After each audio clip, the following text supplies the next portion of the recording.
Welcome back, guys, to Ace Attorney Investigations 2, Prosecutors Gambit, where last episode, after hearing about the committee's view of the case, we countered the assertion that the murder took place on the viewing platform as the red raincoat came into play, not only showing that she was bleeding before she climbed the ladder, but that the raincoat revealed no sign of a stabbing and only a head wound, contradicting the coroner's report. With Dr. Hertz being summoned, we have now brought up our private chess session with Excelcius Winner, accusing him of being the auction ringleader, as we now know our place. You've been forcing us to argue over every little detail for a while now. Where the murder happened, the order of the victim's injuries, some other things I hardly even remember. But you needn't have bothered, my boy, because it's all irrelevant in the end. Think about it. The suspect herself has already said she did it. That's all that matters at the end of the day, and the sentence will be lighter for it. So rejoice! Okay, you really had to. And there you have it. Feel free to pick holes in it as you see fit. How can I when that was barely a testimony to begin with? Mind chess him again. Ma'am, he's a very powerful person, isn't he? It's okay, Mr. Edgeworth. Please, just let it go. I did it. I'm the murderer. I even remember doing it. No, you remember a body at your feet. You saw a flash of something half remembered, Kay. Nothing more. And you must believe in something. Believe me when I say you should believe in your own innocence instead. But I'm up against the head of the committee here. This isn't going to be easy. But he seems to think he's already won. Perhaps I can use that against him.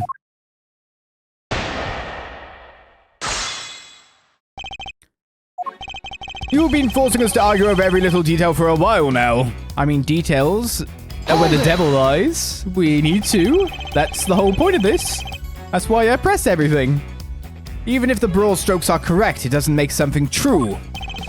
Oh, don't be such a stick in the mud. I say the bigger picture is more than enough here. No. Actually, I'm so much this small strokes, more as the broad strokes person. You can know the big plot points, for example, of a story, but it's the journey of getting there that really matters. After all, every case has its little inconsistencies and contradictions. If we let ourselves get bogged down in every single one, we'd never make any arrests. And once we did, the trials would drag on forever. Even you understand that, right? Not in the slightest, hence my inquiry into the details. Oh, to be so young and pig-headed. Anyway, you keep digging into these little details. Where the murder happened, the order of the victim's injuries, some other things I hardly even remember. Hold it! I seem to recall the ringleader's identity and the faulty coroner's report being critical points of contention. Yes, I was listening, my boy. But critical is a matter of opinion. How can you possibly suggest that such fundamental issues are not important? Perhaps it is your ability to make sound judgments that should be on trial here today. Oh ho ho! Bravo, my young hothead! Wonderfully cutting stuff. You do like to try, though, don't you? But you needn't have bothered, my boy, because it's all irrelevant in the end. Hold it! There's no way any of what we've discussed today is irrelevant, not unless you intend to bury the truth. But none of it is relevant, dear boy. The only reason you keep trying to make it relevant is because otherwise you're up a creek without a paddle. Think about it. The suspect herself has already said she did it. Hold it! Yeah, that can't really be held as evidence. She's an amnesiac. Just because she confessed to something doesn't make it the truth. Kay is suffering from amnesia, so any statement she makes should be taken with at least a grain of salt. Objection! That's how you sound, is it? Even so, it doesn't exactly solve anything for us, does it, dear boy? And it would be nonsensical to dismiss her confession outright. I tell you what, why don't we ask her one last time? Though I'm sure she'll just say she did it again. Fine, let's do it. Let's ask her again. We'll see if she really believes herself to be the culprit. Huh? You mean me? Is this really what you want, Mr. Edgeworth? If it goes badly, it could significantly weaken your position. I know, but there's no other way. I only requested I be the one to question her. You really know how to tug at an old man's heartstrings, you know. But fine, ask away, on one condition. If this turns out to be a waste of time, that's it.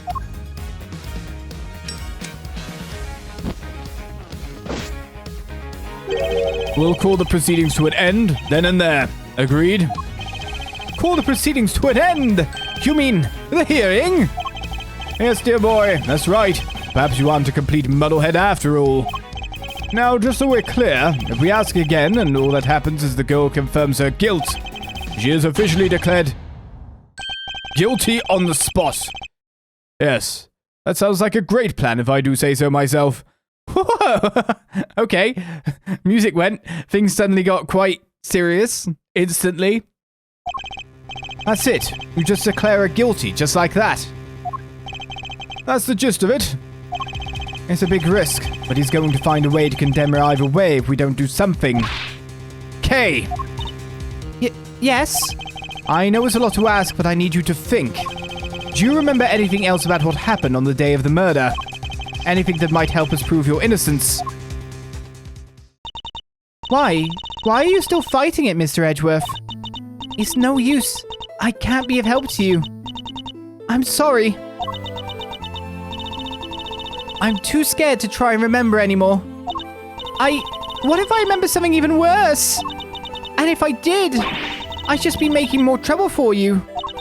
Please, just accept it. The Kay you thought you knew is a dangerous criminal. The criminal let you down, betrayed your trust. Don't worry, Kay. You have nothing to be afraid of. If I thought you were a criminal, you'd already be in jail. Like, I'm literally Miles Edgeworth, prosecutor. Might not be at the moment, but I would have kept you around if I thought you were an actual criminal. I guess at the point you'd cause your first actual crime, though, our relationship would be kind of over. But, you really think that Miles would be around you if you were bad? I may not have known you for very long, but I know you well enough. And right now, I say I know you better than you know yourself. You would never commit a murder. You could never. Because this is who you really are.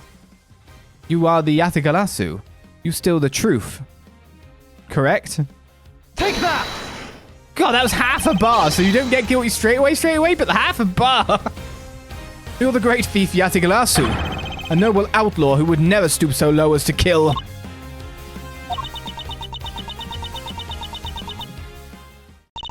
I can't do it. I'm sorry. Because all I can see is the one memory that's returned. I have to face it. Hold it! No, the only evidence of your guilt is the confession they forced out of you. As I said earlier, you have to believe that you're better than that. Or are you saying you don't believe a word of what I've been telling you? No, it's not that. You're trying so hard to help me. And you're risking so much for me. It's too much. You have to stop. I'm begging you. Ah, so that's what's going on. I thought it was strange, but now I see. The reason you're allowing yourself to be railroaded into accepting your fate is because of me, isn't it? Which is exactly what the K I know would have done. You're a good person, Mr. Edgeworth. Sorry to burst your bubble, but I'm not, and I don't plan on becoming one anytime soon. Because despite all your wishes to the contrary, I'm still trying to help you. So you see, I've merely been servicing my own ego, regardless of what I put you through. He knows when to play the villain. Now let's try this again. See the good in yourself, Kay. Remember the noble thief you truly are. That memory of you committing the murder, you need to question it with all you have. That's all I ask. So please, do it for me.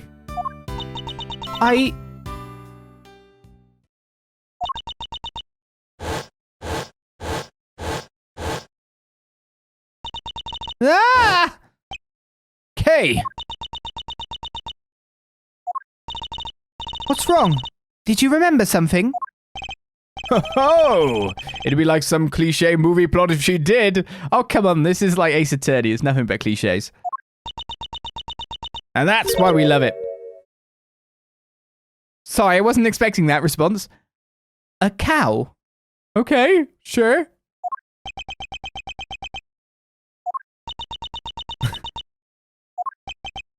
A cow? Mr. Edgeworth, if you could perhaps ask her for a few more details. Well, okay. What can you tell us about this cow? I remember now. The person in the red raincoat, she had it in her hand. A stuffed cow. I can see it so clearly now. How does that help? How does that help? Are you sure, Miss Faraday? Are you absolutely certain? Yes, I'm sure. Thanks. Then this court acknowledges the defendant's latest statements as new testimony. Oh, okay. Objection. I object too, kinda. Have you lost your mind, Verity? We can't accept testimony like this. Oh, but you can accept a guilty. You know, like a kind of a confession from someone who has amnesia. Sure. With all due respect, Mr. Chairman, information pertaining to the victim and her possessions is new and highly relevant evidence. Objection. Need I remind you of the... No, you can't go there. It's not allowed. Need I remind you of the addled state of her memory? No, this simply won't do. Addled? But if we claim a memory as unreliable now, then our own argument is weakened, sir. You said yourself only a few minutes ago that thanks to the suspect's confession, we need not worry ourselves over the finer details. Did you not? Were we to call the validity of her memories into question, then we must also call into question the confession on which our entire argument is based. Is that really the most advisable course of action? Yes, you're right. Proceed as you see fit, then. Thank you, Mr. Chairman. We're still in the game, but only by the skin of our teeth, and only thanks to Judge Gavel's intervention. It's almost as if she was on our side for a second. Oh, is it now? Well, Mr. Edgeworth, the stuffed animal. I believe the cow in question is this thing here, Your Honor. We found it in the storeroom and believe it is yet another auction lot. Wait, that's... Do you know something, Gavel? No, it's just not what I imagined. I suppose it is a rather odd thing for the victim to have been carrying. I should look it over carefully. Ooh. What's got? Multiple things going down with it. The right horn seems intact, but I can't say it's doing much for the overall symmetry of this stuffed toy. Look, Mr. Edgeworth, it moves. It does. Wait, I was examining this as the least examinable point. That's so hilarious. I was trying to examine that as like, oh, the other bits. There's a bit missing on the other side. There's a petal on its head. Oh, okay. It sounds like sand being crushed. It would seem there's a recording device hidden inside.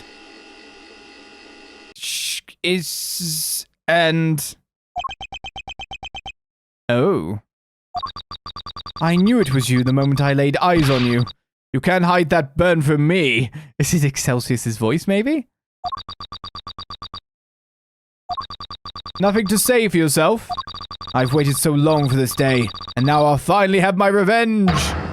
Ah!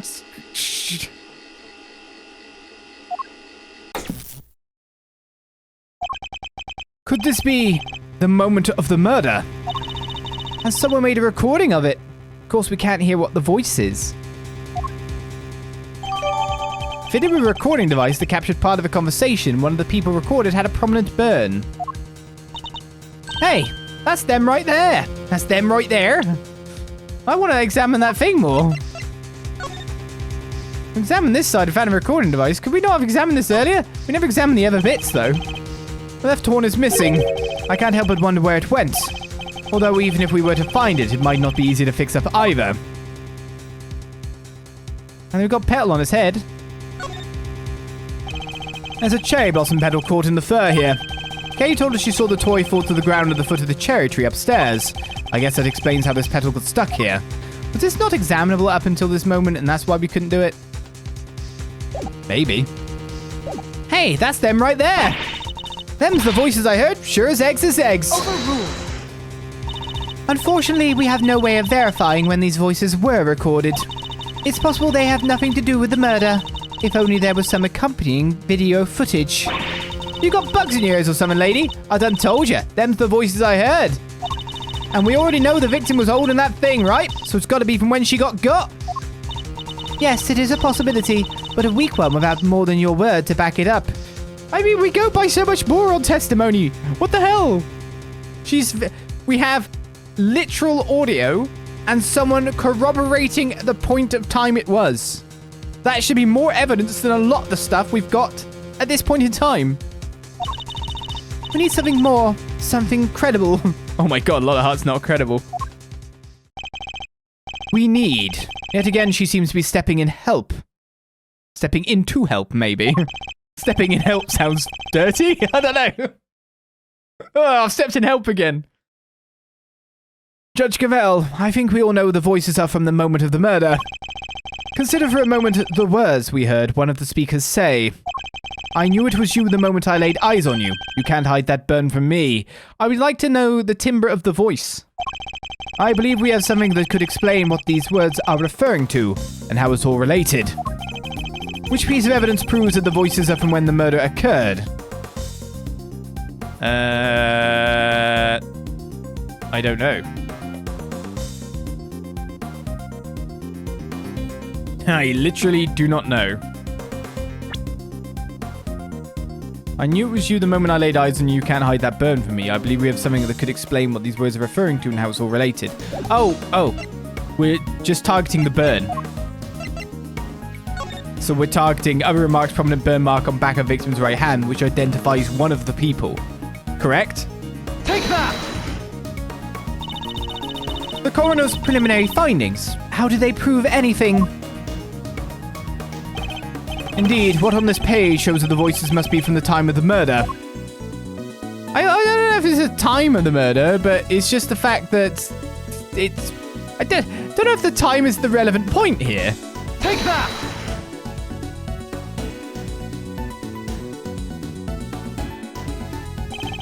Think again on the words we heard. This part in particular sticks out in my mind. You can't hide that burn from me. The victim had a prominent burn mark on the back of her right hand. And what of it? According to case testimony, the victim was carrying the stuffed cow toy, and a burn mark, an identifying mark unique to the victim, was mentioned on the recording it captured. Ha! It's just a coincidence. Stuff like that happens all the time, right? Overruled. I'm not so sure that it does, especially not in this case. The court accepts that the recording may be from the time of the murder, in which case one of the two voices must belong to the real culprits. And based on the content of the conversation, it seems likely that it's the one we hear the most. But that still does not tell us anything about the killer's true identity, or even if they're male or female. That's why I'm wondering what the deflections are. The voice, it's too bad it's all, written. Due to the voice changes. Oh, yeah. Well, I wouldn't tell us anything anyway. Great. Never mind. Forgot about that. Correct. Unfortunate but unavoidable. One thing, however, has become clear. We are now able to say that the voices Miss Hart heard were those of Miss Ringer and her killer. Just like I done told you they was. We can say something else now, too. Then let's hear it. That is, if you don't mind, Mr. Chairman. Do as you wish. According to Miss Hart, just before the murder occurred, two people came up to the storeroom from the committee chamber on the elevator. The ringleader and one of the auction attendees. It seems this was the point at which money exchanged hands. The murder happened immediately afterward, and the auction carried on after that. All of which points to one key fact. What else does this latest revelation tell us?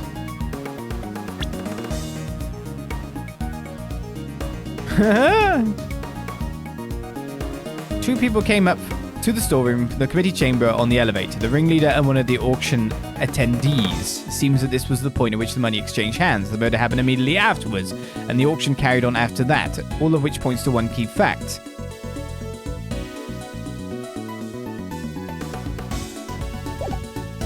The ringleader was the killer, Miss Ringer was the killer, or the ringleader was the victim.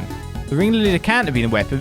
The ringleader couldn't have been it because the ringleader is the auctioneer, right? And the auctioneer went back down and continued on everything. Miss Ringer could be the killer because Miss Ringer is dead. So it's the ringleader was the killer. Since the ringleader was the auction's sole auctioneer, then it follows that they cannot be the victim. Hey, Gavel! Not right now, Eustace. There's a good boy. And if they weren't the victim, then they can only have been the killer. Overruled. A compelling argument, but hardly conclusive. I'm fully aware of that, Your Honor. I was merely warming up for the main event. There were certain traces left on the scene that seemed to suggest that the ringleader was the killer. Then please hurry up and show us. What is something that was placed on the scene that points to the ringleader as having been the killer? I'm having real trouble with all of this at this point in time. What is something that was placed on the scene that points to the ringleader as having been the killer? Ah. So...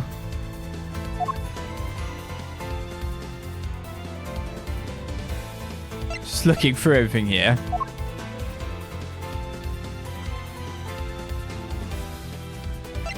I think we just landed straight on it as well. So that's pretty good.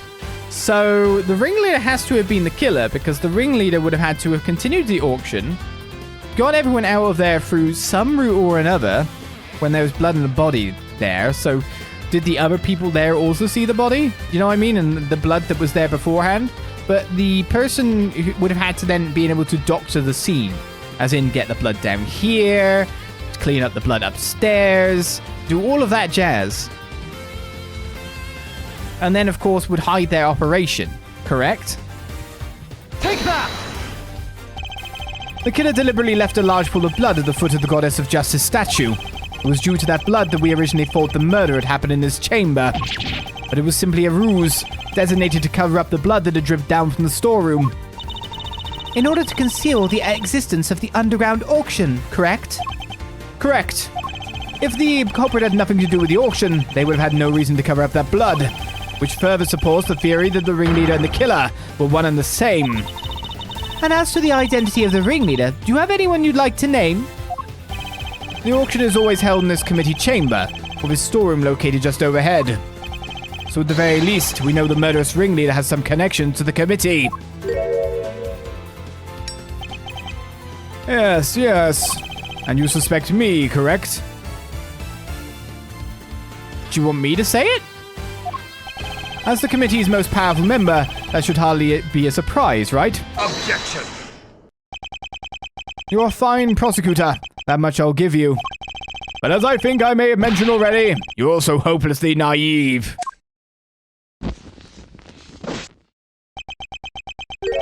You've got nothing, dear boy, have you?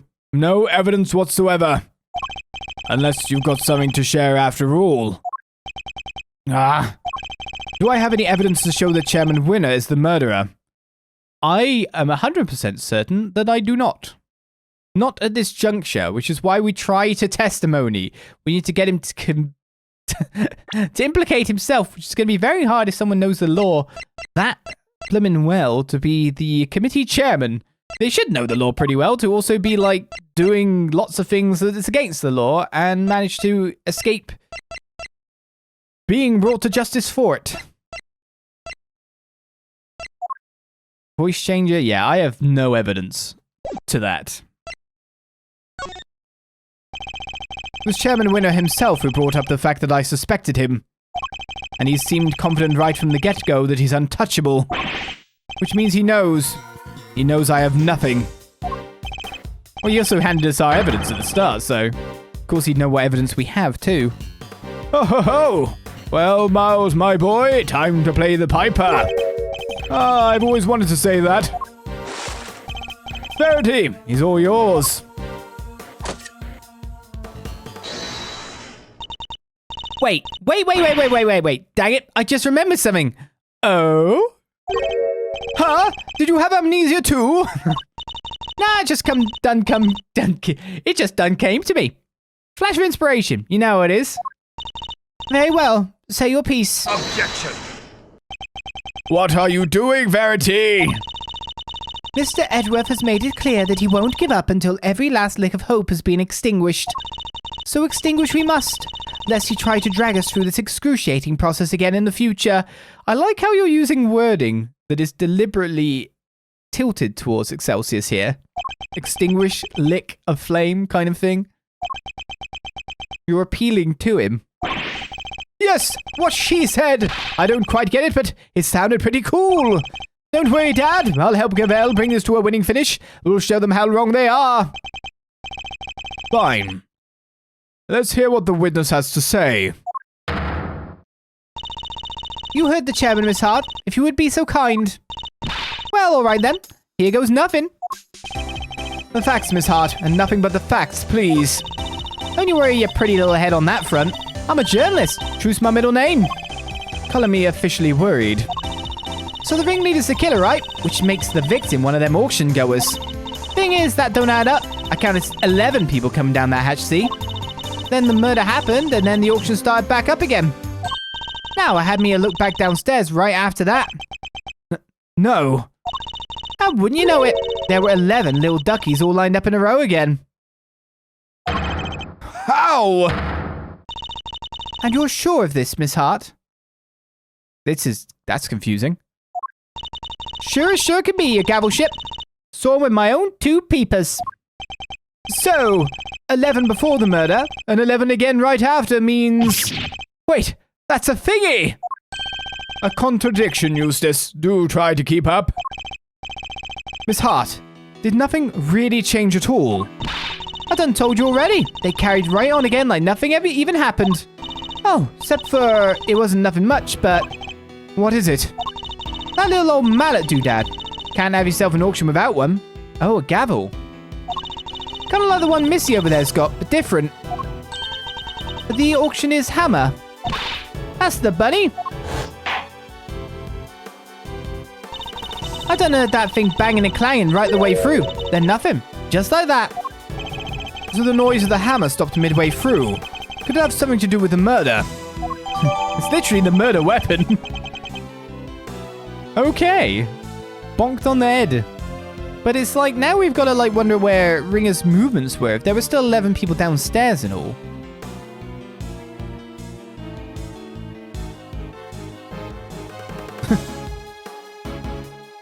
I'm confused, but, yes. We had someone go upstairs and then someone fall and then go downstairs.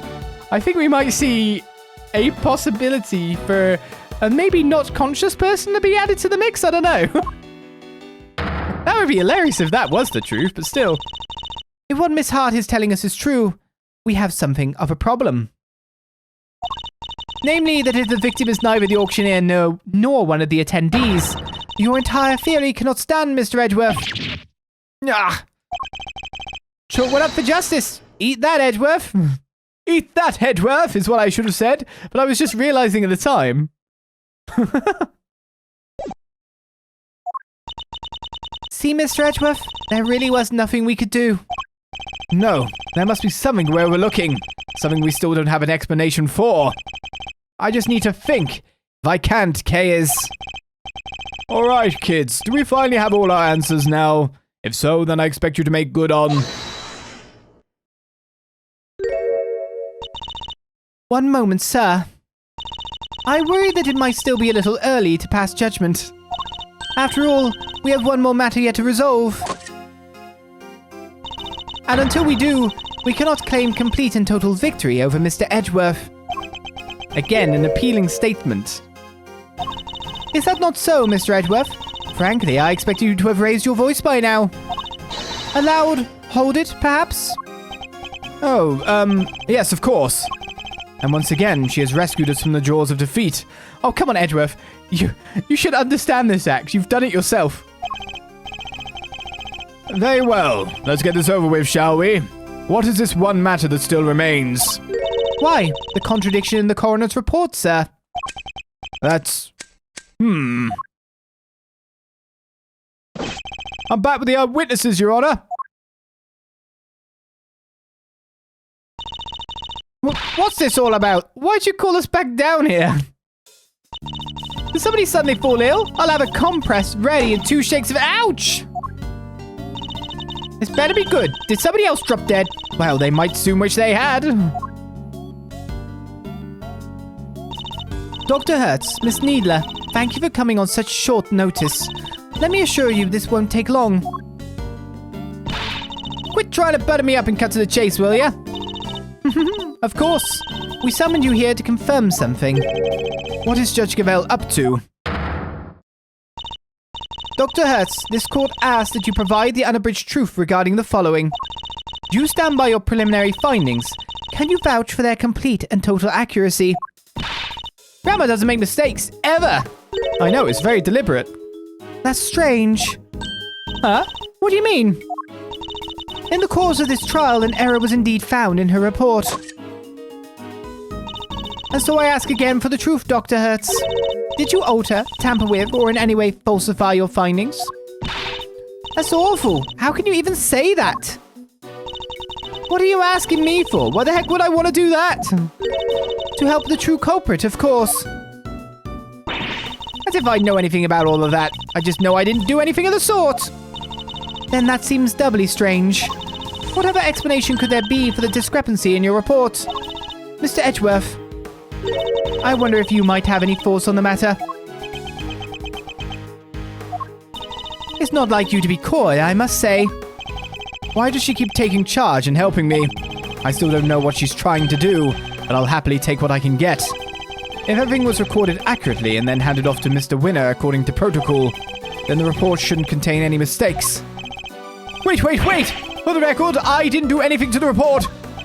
I guess we'll see, won't we? Dr. Hertz, perhaps we could begin with your side of the story. Why do we even need to? This is pointless. I'll be the judge of what's pointless, thank you very much. We have patients waiting back at the hospital. But Grandma, ouch! We really don't have time for this. Won't you please help us? I can't stress how important this is. Grandma says she'll testify. Could you please make it quick? If we're not back soon, people will suffer. And yet you had no qualms about taking your time buying cotton candy the last time we saw you.